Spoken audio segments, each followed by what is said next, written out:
से वो यहाँ काम नहीं करेगी। यहाँ नॉय ना करने की वजह तुम नहीं, पर वापस आया है तुम्हारे अब्बा की खबर सुन के।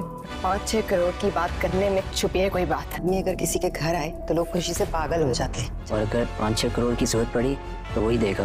वही समझ के बताओ कि मैं आप लोगों के लिए क्या कर सकता हूँ। ये भी बात इतने हुए प्लीज मेरी बेटी को डिस्कस मत कीजिए। कुछ भी नहीं।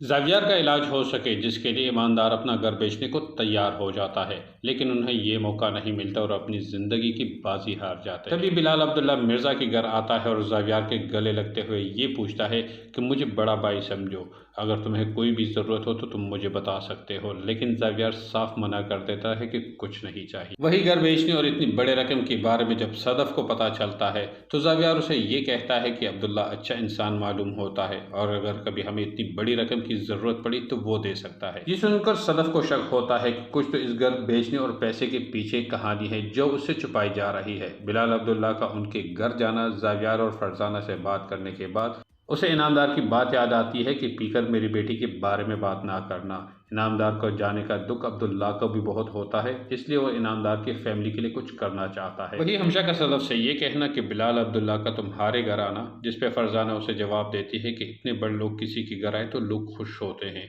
दूसरी जानिब अहमद हमशा से ये कहता है कि मैं जानता हूँ कि सदफ मेरी वजह से यहाँ जॉब कभी नहीं करेगी, ये उसकी बेवकूफ़ी होगी। तभी हमशा उसे ये कहती है कि तुम्हें गलत फहमी हो रही, तुम्हारी वजह से नहीं बल्कि किसी और की वजह से। उसका इशारा बिलाल अब्दुल्ला की जानिब है। क्या सदफ अब्दुल्ला का ऑफर एक्सेप्ट करेगी उसके हाँ जॉब करने की, क्योंकि अब घर की जिम्मेदारी उसके ऊपर आ चुकी है। क्या फैसला करने वाली है सदफ? क्या अहमद की वजह से वो ये जॉब नहीं करना चाहती या फिर बिलाल अब्दुल्ला की रेपुटेशन की वजह से? देखने और